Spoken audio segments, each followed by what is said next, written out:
For over 7 months, I've been able to know this great icon sitting close to us today. It's always nice to have great minds working with you sometimes. Yeah, I guess sometimes you don't need to look for the way. You just get someone and say, okay, this is the way. So on today's show, we have one of Lasocom's greatest icon, the person of Dr. Fabian. Dr. Fabian, how do you feel being on today's show? Good afternoon. I feel elated joining you guys on today's show of The Voice of Lasocom, and it's an honor having you guys out. Thank you very much, sir. And I learned you guys spent 10 good years on campus. It's not easy. It can kill somebody. I had a story of a guy who failed an course and wanted to kill himself just for a year. He received for a year, and he wanted to kill himself. But you guys stayed for 10 years. So how do you feel being a doctor? Being a doctor is a disposition. It's like a state. It's a state of mind. It's not for me. It's not an achievement. It's what I'd always, right from the very first word of go. Once we transitioned from 100 level to 200 level, within myself, I always said to myself, "You're already a doctor." So it was not until we passed the final exams that I started feeling that way. So I had never doubted the fact that Fabian, you are a doctor. But maybe with the money attached to it, if you understand what I mean, maybe now I feel more fulfilled, functioning within that capacity. So it's been fun actually. It's been also been challenging also, because once you are a doctor, you become a leader in your community. Not just a leader in your community, you have a position within the society and of course with great power comes great responsibilities. So it's challenging, and at the same time it's beautiful. It's been a beautiful work. That's what I think. Thank you very much, sir. So speaking of the challenges, which span for over 10 years, and a lot of things that happened, both academic, both social, the protest and everything. What were the challenges you faced while you were in medical school? Oh well, ours was a beautiful story, and whenever it is told, it's always it is told properly, in the sense that it's the stories of ups and downs, it's the stories of rivers and valleys, it's the story of persons who persevered even through the storm of apart from medical school, dental school, and challenges we never foresaw in the very first place. Normally, within the body of coming to medical school is a very big challenge already, because you want to pass your exams, you want to live like a human being, and the challenges are enormous. You read the largest books, you encounter very funny exams, very tough exams, and that is primarily a big challenge already. Talk less of having other challenges that you never foresaw, like accreditation, like problems from leadership of the school and the likes. But what is peculiar about us being a pioneer set of dentistry in this great citadel of learning is that we were able to live through those 10 years, and we were able to survive at the end of the day. So that's the most exciting thing about it. And we're able to take some lessons home, and part of those lessons is what I'll be talking to you about today. One of which is the ability to find your own voice. What became a turning point was the ability to find our voice. Once one has found his voice, there is no going back in that person's life. Finding your voice is very, very important.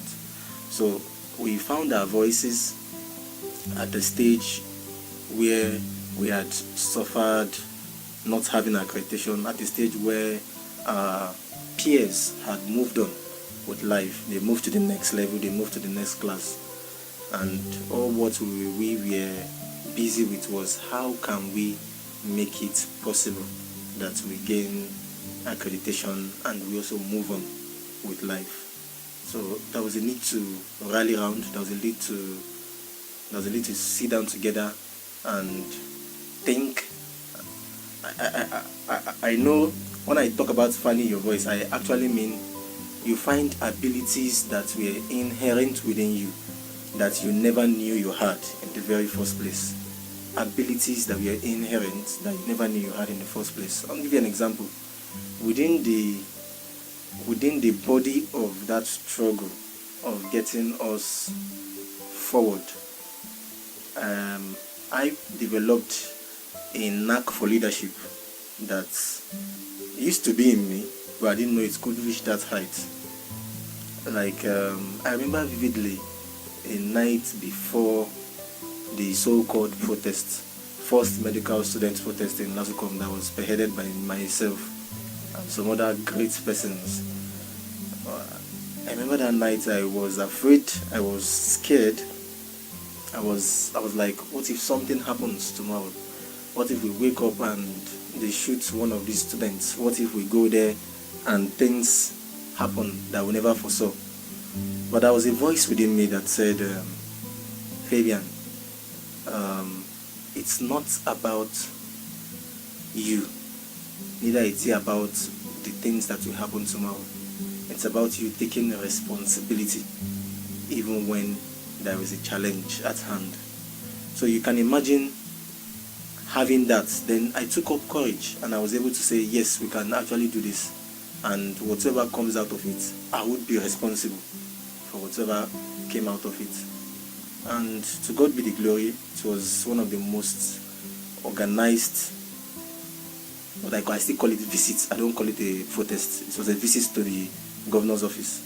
And I remember the vice chancellor then saying it was scientific and it was strategic. It was a scientific and strategic protest that we had. Because it was beautifully organized. We had everything well planned out. We knew when the governor was going to be. We knew the time. We monitored the gates he was going to come in with, or whether he was going to be going out or not. We knew that we could have a social media protest at the same time. There was a social media protest that was ongoing, that was viral. We had a written protest, so to say, on write-up. All this went together to able to. All the aim was just, let's get our voice, let us be heard. And at the end of the day, we pressured the government until the government was able to do the needful at the end of the day. So, in essence, capping up our challenges is basically that we're able to find our voices. I was able to lead from within. I was a leader, but I had no title actually. I became that leader who had no title. And title in the sense that I was not class captain. I was not the head of the organization, even though I sat then I had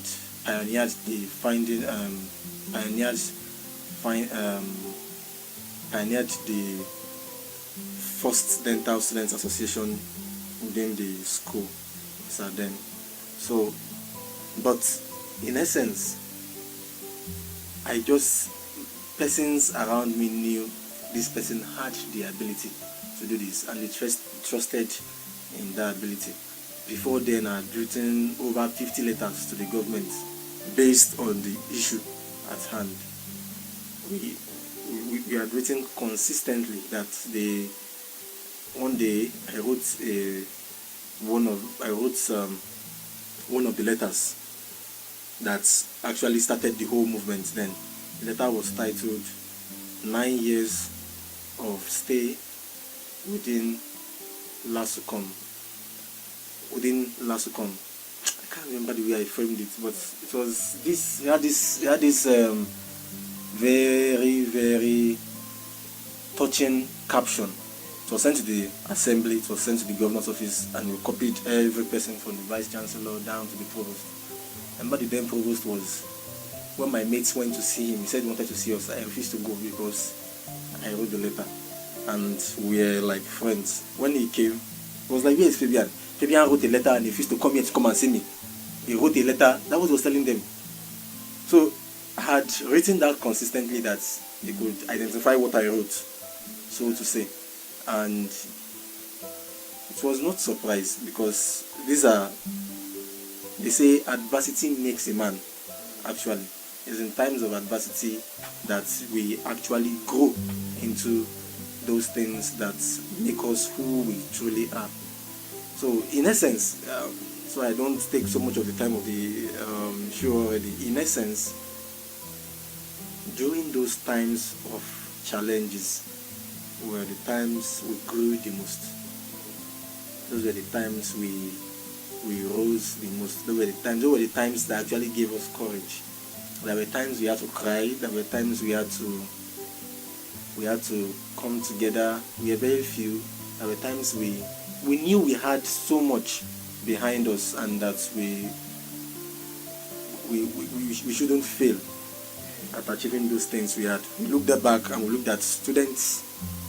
For me, I don't know for others, for me it was the generations of students behind us who did not even understand what was going on. Some of them were in 100 level, some of them were in 200 level. They don't know when they were benign about the facts that were on ground. For me, I always looked at them and I said, no, we have to actually put up with these people, challenge them to move forward. So, to cap it all, those 9 years, that 10 years was challenging. It was like hell, but we came out of it because of the virtues we were able to gain within the time of our adversity. Thank you very much, sir. We really appreciate. Challenges really make a man. I tell you, yeah. Now, I'm sure let's comment especially the dental students. Though they are very glad, they'll be so much happy because of the history I've made today. You created the way, you created the paths for others to follow. So we are grateful. Your works are still speaking, and they will continue to speak because you have laid the foundation.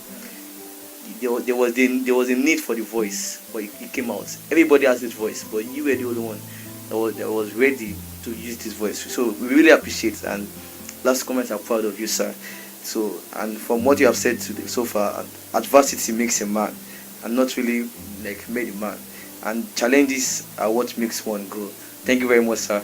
Continue with the question. So, if you are given an opportunity to change something while you are in med school, what would that be?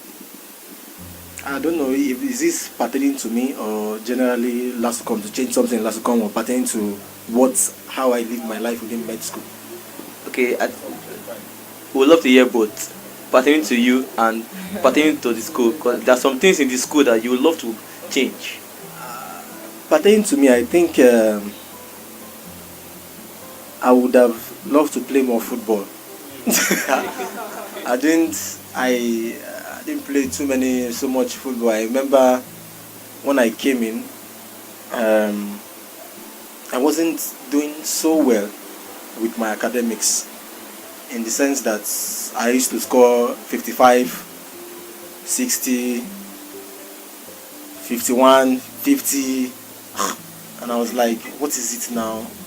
In courses that people will score 60, 70. I'll be there. Something will just happen. I don't know what will happen. I was just scoring, I'll be like 52, 53. I always thought something was wrong with me. And within all of that, one way or the other, I found some mentors. I always tell my friends, because my juniors are my friends, as I always say. I always tell my friends that within LASUCOM, this is the secret. For those in 200 level, for those in 300 level, this is the secret of actually excelling academically. And that secret is very simple. It is a journey of self-discovery. Once you are able to discover self, you begin to fly in your academics. It's a journey of self-discovery. Once you discover self, you begin to fly within your academics. And this is what I'm saying in essence. When we came in, I had that struggle. So that curtailed me from doing so much extracurricular within the 200 level. I used to know how to play football. I used to have some other skills, but the fact that I just had to concentrate and pass those exams and move ahead, it took away that part of my life. And later, whenever I want to play, I become jittery, in the sense that I see those guys that almost play every day and their legs have grown bigger and their laps are far bigger, and I'm like, these boys are going to break my leg if I go down there. So I just stay back in my room and watch them and laugh and all of those things. But in terms of my academics, I was able to, now sometimes then the pressure of studying within here, I don't know, it has come down a little bit. We had the likes of Dr. Salu, Dr. Elias, then there were persons who could put intense pressure on you to perform. Shai Dr. Salu, Professor Salu now, he had this larger than life character whereby I remember the first scene I saw within anatomy when I came in 200 level. I saw one of my most brilliant friends. They were about writing their MD then. The first day I came here, you know, LASCOM used to be like the land, the promised land. It used to look like heaven when we were at Ojo. It was like heaven. When you hear LASCOM, it will be like heaven, heaven. That's the way it used to be. So the first time I came here, I met him and I saw the young man. He was looking so tattered and ugly. He had not brushed his mouth. His mouth was smelling. I was like, what is this? Is this how this place is? What was he doing? He was in dissection. He was in the dissection room. And it struck a chord in me. It brought this fear into me. And when next we were about to attend class, then they had finished the exam. So about 10 big men sitting down behind us. And the lecturer, Dr. Fabian, came in and said, we could not mind them. These people, they don't know any book. Now why then they here? And you can imagine that scene in your head. You don't want to have receipts. So that puts a kind of pressure on me, and I just had to sit tight and perform. But I had not discovered self. I was performing under duress. I was writing those exams. I was not still scoring that 70 I had the abilities to. I was not still scoring those 60s I had the abilities to. Why was it? Because I had not discovered self. So, in essence, it was discovering self that made it possible for... Discovering self is just basically knowing what works for you. When best do you read? When best do you study and you understand? How best do you study to understand? How best do you study to retain? Every human being has been made with the ability to actually succeed, even academically. Every human being has that input in them. Even succeeding in medicine, no human being was created a dunce. No human being was created without those brains. It's just the belief and understanding what exactly works for you and how to do that. So once you discover what works for you, when best you read, when best you understand, those you understand with, you start to fly. So that is just basically it. So that's what I wanted to, I wish that I would have changed within my stay here. But I believe I exploited so many things during my stay here. I exploited business. I earned my first million when I was in 400 level.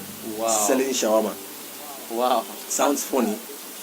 Yeah, they call me Dr. Fabb's shawarma. I had Dr. Fabb's shawarma. I earned my first million when I was studying here. I had to be stopped by the faculty. Yes, the dean had to call me for a meeting and said, we hear you are selling shawarma. Before I decided, okay, these people will not come and because they not come and spoil my life even after spending 10 years. So I just had to organize myself and stay very well. This was before the school started appreciating entrepreneurship like they do currently. So I was able to explore that. I was able to exploit politics. I was vice president of the student union. I was president of Federation of Catholic Medical and Dental Students, both FECAMS in the chapter here, and I became national president. Wow. Also, I was juggling between being national president and vice president of the student union. And during our time, one of our most important achievements within the student union then was to bring down the school fees. I served with Optimists being president. So it was a big struggle. It was with a burden of that experience that we were able to face the dental struggle also and face it squarely. So I believe I expected a whole lot of things while being a student, and I encourage others to do that. What would I want to change within the school? I believe leadership is everything. Without leadership, all systems fail. All things do not work. I believe if we are able to have a sound leadership within our teachers, within the college, it would also be a reflection of what would happen with the students also. So I think leadership, basically, if we can up the ante in leadership within NASUCOM, the sky would be the limit for the institution. Thank you. Thank you very much, sir. Yeah. Speaking of the extracurricular activities you spoke of, you're really involved in so many FECAMS, the Amnesty, Exactly. and a lot of wonderful Even for the organizations. There was one that caught my attention, and that's still Dr. Fabb's the Shawarma. Yeah. Dr. Shawarma. Yeah. Your first 1,400,000 level. Ogomigo, I'm looking forward to that. Yeah, of So, course. Sir, speaking of this business, there are several icons, several students now doing a lot of stuffs. Some laundry. We had the likes of Dr. Clean, who are also doing wonderful. No, it's just coming to my attention. Most of them are from dentistry. Yeah, that's true. There's something there. The imprint. Something is there. Okay, yeah, sir. that's true. That's a good observation. We want to know how you started, how you did this. Exactly. How you did this, because there are so many businesses now. They are starting, but they are failing. They start 1 month, they do all their advertisement, they do everything, but next month they are nowhere again. Yeah. What kept you going? How did you start this, sir? Alright. Everything that starts well and lasts must go through some key things. 1, planning. 2, strategy. 3, most importantly, the ability to have continuity. And all these functions under what vision you have for that particular thing. Let's take for example Dr. Fabian. I remember attending a conference where Kunle Shonya was speaking, and then I turned it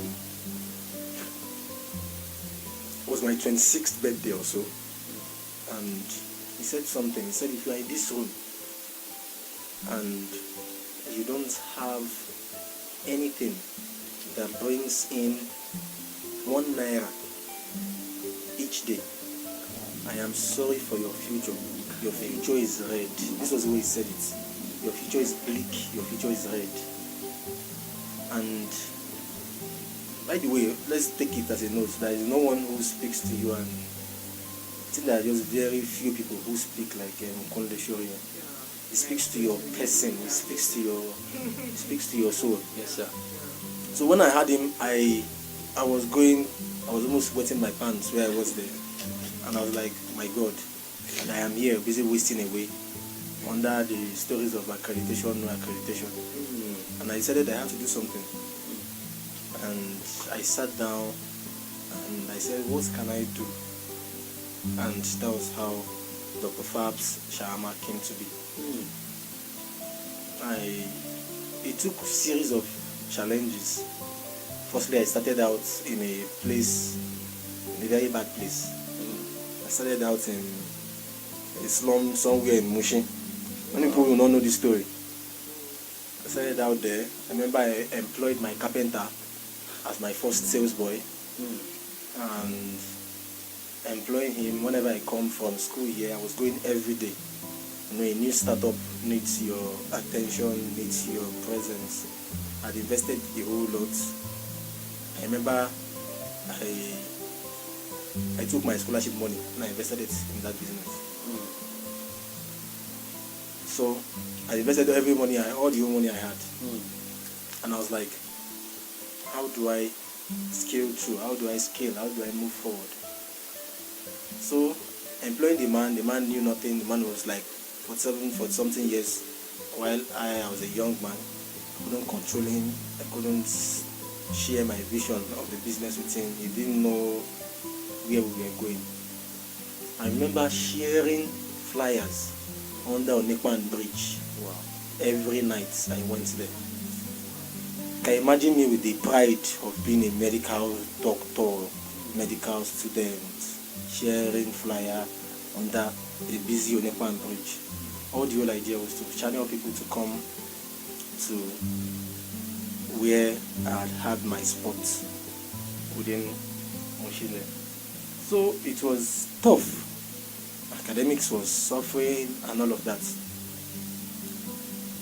But there is something about once you want something so much, I always say it every time, once you want something so much, the universe conspires against you to achieving it. Once you want something so much, God conspires against you to making sure you achieve it. And it has always worked for me. It worked for me with starting that leadership conference when we had the governor of Lagos as the very first edition. Once you want something so much, you give it so much, God will just say, let's just help this man to move forward. So some way, somehow, I got a place very strategic in Maryland, and we kept on trying to make sure we enforced the vision we had for the place. It was actually called the Shawarma place. The Shawarma place, Dr. Fabb's Shawarma. And through selling shawarma at that place, I met many persons. I met Omotola. I fostered my relationship with Omotola Jilade Kende by selling shawarma. One day she just came around to buy shawarma. I was like, Omotola, welcome. I'm going to take a picture with you. He said, no, take which picture? No way. Which picture with me? Are you going to pay my endorsement fee? And we got talking. She had to take me to a place somewhere in Maryland here, where we sat down and we spoke, we exchanged contacts and the likes. Through selling shawarma, I met very important persons, and some persons used to laugh at me then. You're selling shawarma. They will laugh. All my friends, they will laugh, and I'll be like, you don't know what you are doing. You are doing nothing, and you are laughing at me. But at the end of the day, at long last, employing persons who were not keen to the vision for the place, who will come take things, who will come want to destroy the place and all of that. We were able to get persons who, we had those challenges, we were able to get persons who were sold out to the vision, and we kept on building them until we had challenges that closed us up at the end of the day. But it was a learning curve, so to say. It was a place I learned how to be a proper. It was a school for me, because every day I had to be there. I still made deliveries to school also.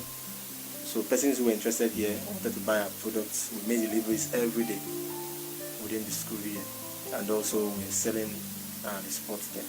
So it was a beautiful experience, and if you ask me, it was a beautiful experience doing that.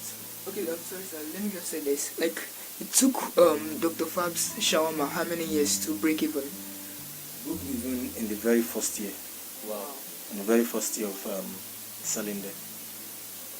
because it was a high brow area. Although our rent was so high also, our rent was very high. Expenditure also was a bit high because I believed in quality products.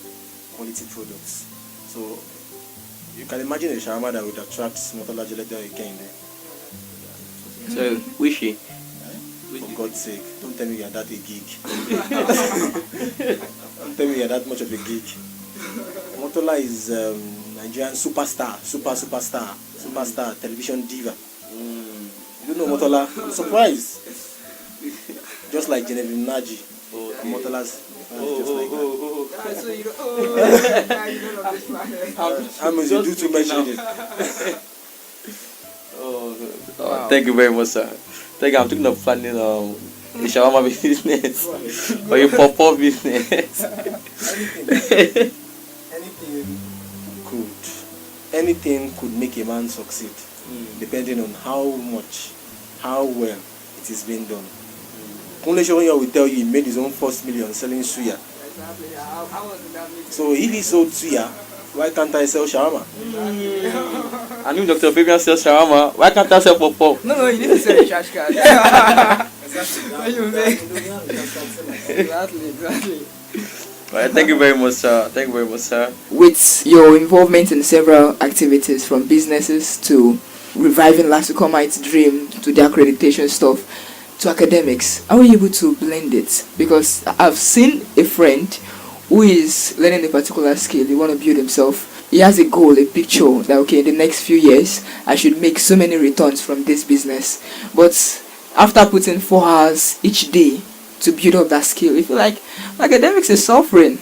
How am I going to build this skill with this kind of academic struggle? We must know what is important to us. Someone created the word scale of preference, The Economist. And scale of preference is actually very important in everything we do. It helps us create balance. Without a scale of preference, we don't have balance in our lives. So you must know what comes first before the other. You must know what you would invest 10 hours in and what you would invest 2 hours in daily. For me, then my academics came first, but I always had a way of balancing out all those so many other things I was doing. Politics, business, name it. And it was basically having a scale of preference was what helped me. The scale of preference would help you manage your time. The scale of preference will help you manage what you should do and when you should be there. And being a person, as I said, discovering self was also what helped out. Being a person who understood what it actually meant to succeed at that point in time. I didn't say my academics did not suffer. There was a point in time my academics did suffer in all of this, and I must have suffered badly up to the extent of having a receipt. Yeah, I am one of those students who could score an A and at the same time could score an F. Do you understand? I'm one of those students who could score an A and at the same time could score an F. So if you are the best and at the same time you believe you could do so many other things, you must have a way of balancing it out. And balancing it out is you having a scale of preference, you knowing what should come first at every time, and mostly committing it into God's hands. Then being a person who is all there, doing this, doing that, it actually helps you how to plan your time better. It helps you to take responsibility and take charge. If I didn't do all those things, I don't believe I would have been normal in medical school. Maybe I would have been very depressed and all of that. If I didn't do business, if I wasn't in politics, if I wasn't in engagement and community service, I wouldn't have been normal. So it was my type of person. I always wanted to achieve so much. So knowing that about myself, it helps me. Okay, I'm going to do this for 2 hours today. Okay, I'm going to be in class in the morning. After I'm in class in the morning, I'm going to quickly read about 2-3 pages before I set out in the evening to go and deliver my shawarma. Then coming back, I know I have a meeting by 10, and I have another meeting by 11, and I have another meeting by 12. When I come back, I must still strive to do my discussion by 1. Do you understand? I always had, when I wake up in the morning, I already had the written schedule of what I was going to do for the day. That was how I live my life within medical school. So that's helped out at the end of the day. Once you know that you have lots to do, you will be able to plan out the best time to do the best things within the day. Thank you very much, sir, Dr. Fabian. Creating your scale of preference is key, very, very important. It helps you to strategize, to know what is most important for you. Thank you very much, sir, Dr. Fabian. Second to the last question, sir. So, what is the future of dentistry, sir? I want to say dentistry is relatively unknown to Nigerians, and it's sad.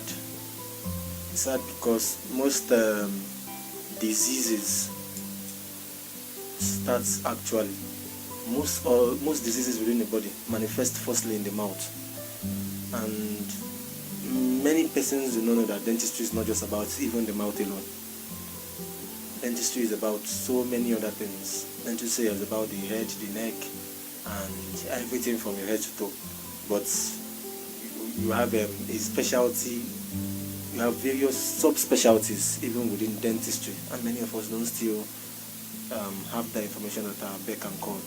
Within the college is very new, but in Nigeria there is still a whole lot of work to be done.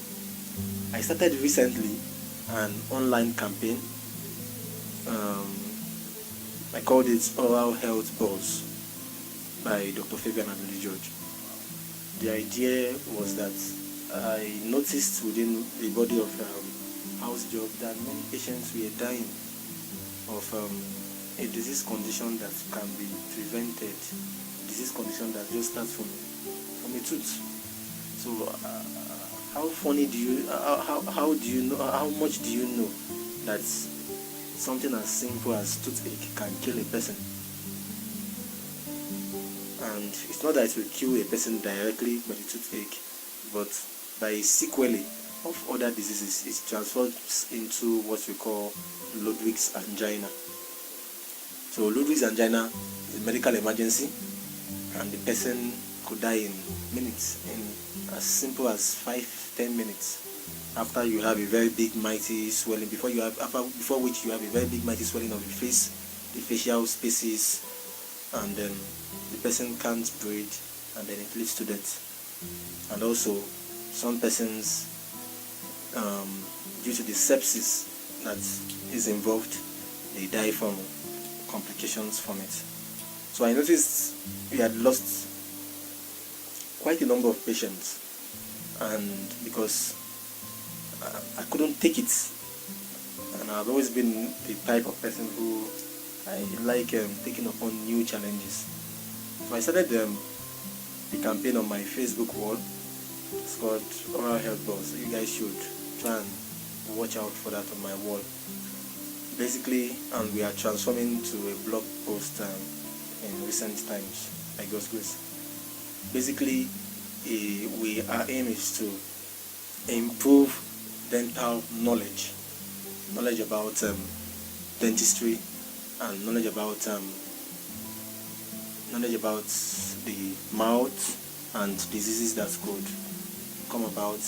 Bring it in a simple form whereby even the man, woman in his or her shop or house or kiosk can understand it and help in preventing diseases that could be debilitating at the end of the day, could lead to problems.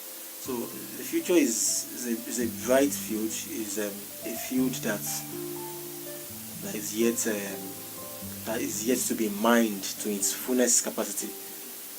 Most patients who even come to the dental clinic here, they are always first patients. I mean, you ask them, is this your very first is this your very first visit to the dentist? They say yes. Most patients, I can say 80% of patients who visit the dental clinic are always very first patients. So you can imagine how much needs to be done. And we have fewer dentists in Nigeria compared to medical practitioners. The dentists in Nigeria, one dentist in Nigeria is compared to treating, think about one dentist to 50,000 patients. So you can imagine the burden of what is on ground. That means I have to treat about 50,000 patients. So that means that it's still a relatively growing field. And the current trend of the brightest minds, doctors, dentists leaving the country, is not even helping things. So I believe we have a bright future if we are able to have an enabling environment to function properly within the country. And that would only happen if we have all hands on deck, from government to private sector to individuals like ourselves also. I'm playing my part by what I'm doing, and I believe if every other person plays his part, we'll have a very good place to function properly. Thank you very much, sir. Thank you very much, sir. So, sir, what's your last word for every last comment? Yes, my parting words for them is to live beyond limitations. You should live beyond limitations. Don't put yourselves down by what your environment presents to you. Rather, you should be someone who sees far above. Living beyond limitations means you should rise to a calling of leadership. See, we don't have to be leaders until we are given certain titles. Like what you guys are doing now, you are taking up leadership. You are taking up a role that needs to be played by sending out the right message to the cosmos, to our society, to the environment, to the whole earth. So we must live beyond limitations. We must live beyond the limitations of poverty, beyond the limitations of challenges around us. We must see above that. And to be able to do that, it's actually rising up to the calling of leadership. And leadership, I remember one of my favorite writers was in the name of Robin Sharma, who wrote a book called The Leader Who Had No Title. That is exactly what we should rise up to. We should rise up to leading without no title. And I remember also the words of my mentor, Dr. Pat Utomi, who says that leadership is actually a journey towards taking up responsibility, even where that were even in a situation of irresponsibility. So where you have persons, what is responsibility? Responsibility is a response and the ability to respond. Once you have a problem at hand, somebody responding to that problem at hand is taking up responsibility. So in essence, we should become leaders. That's what I'm saying. We should become leaders in our daily lives, in our daily utterances, in our daily actions, in our daily journey. That is my word for last comment. Once we are leaders, in our world we function. Because as I've always said, and I'll keep on saying, our world needs leaders. And where leadership fails, the whole world has failed. Thank you very much, Dr. Fabian. We thank you for coming on this show. You have really been a blessing to every last comment and beyond. Thank you very much, sir. To do a recap of the word you gave to us, number one is, as comments, and people out there, find your own voice. In finding your voice means to find the abilities that are inherent within you. Very, very important. When challenges come, they push you towards the wall so you can do something, so you can bring out that potential in us. Leadership is you taking responsibilities when challenges arise. Also, don't be scared of challenges. Take responsibility. There you have authority. It's not a must we have a title before we can be a leader. Leadership not just about the title, it's about this word responsibility. Also, adversity makes a man, challenges makes you grow. And the secret to academic excellence is you discovering yourself, self-discovery. If you can discover yourself, you soar like the eagles. Very, very important. If you don't discover yourself, you perform under duress. You'll be moved and your decisions will be influenced by the pressure of the environment. Self-discovery is basically knowing what works best for you. Don't be like others. Don't try to compare yourself with others. What works best for you. Leadership is about taking responsibility. This word responsibility, response, and the ability to respond to a place where there is need. Responsibility in an atmosphere of irresponsibility. Very, very important. Thank you very much, sir, Dr. Fabian. We are so glad to have you on this show. This is Share Your Story Celebrity Show. And your host for the show is Ogungo Ortega. And Ashola Iwaju.